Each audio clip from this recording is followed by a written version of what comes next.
আসসালামু আলাইকুম। আজকের ভিডিওতে আমি দেখাবো কিভাবে DaVinci Resolve green screen background remove করবেন। তো আমি এমএস ইদ্রিস আছি আপনাদের সঙ্গে। চলুন শুরু করি।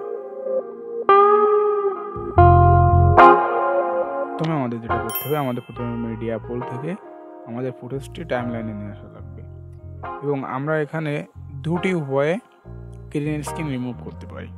তো আমি এই ভিডিওতে দুটেই দেখাবো। প্রথম যে মেথডটা আমরা ইউজ করব তা হচ্ছে ইফেক্ট কি থেকে আমরা এখান থেকে সার্চ দিব 3D কেয়ার। এটা আমাদের এফেক্টস, ওপেন এফেক্টসে গিয়ে সার্চ দিবেন, অর্থাৎ আমরা দিব 3D কেয়ার। এটা আমরা ভিডিওতে অ্যাপ্লাই করব এবং এখানে অ্যাপ্লাই করার পরে কিন্তু কোনো রকম পরিবর্তন হয়নি। তো আমরা কর্নারে যাব, এখান থেকে সিলেক্ট করব ওপেন এফেক্টস ওভারলে এবং এটা সিলেক্ট করার পরে দেখেন এবারে আমাদের ইন্সপেক্টরের দিকে তাকাই। ইন্সপেক্টরে আমরা এখান থেকে সিলেকশন টুলটি সিলেক্ট আছে, এটা আমরা জাস্ট এখানে গ্রিন স্ক্রিনের উপরে এভাবে দাগ টানবো, ফলে দেখেন আমাদের গ্রিন স্ক্রিনটি টোটালি রিমুভ হয়। তবে এখানে একটা জিনিস দেখেন, আমি যদি এখানে ব্যাকগ্রাউন্ড অ্যাড করি, এই যে চুলের এখানে দেখেন কিন্তু সবুজ সবুজ একটা ভাব আছে। আমি যদি এখানে অন্য কোনো ব্যাকগ্রাউন্ড অ্যাড করি তাহলে দেখেন এবার বোঝা যাচ্ছে আমাদের যে স্ট্রোকটা, অর্থাৎ ক্যারেক্টারের যে স্ট্রোক ব্যাকগ্রাউন্ডে গ্রিন স্ক্রিন ব্যবহার করা, সেটা কিন্তু বোঝা যাচ্ছে। এটা আছে প্রথম মেথড। আমরা এটা অ্যাপ্লাই না করি, আমরা আর একটা মেথড অ্যাপ্লাই করব। এবার আমরা নোট ব্যবহার করব। এখান থেকে ফিউশন পেজে গিয়ে এখান থেকে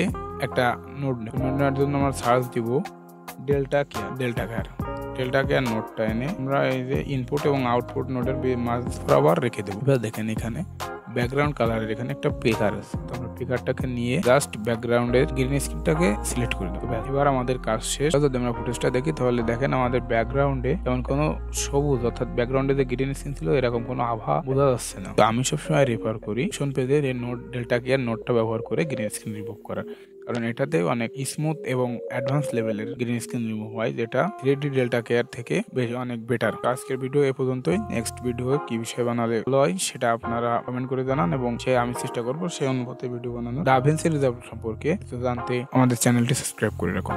ধন্যবাদ।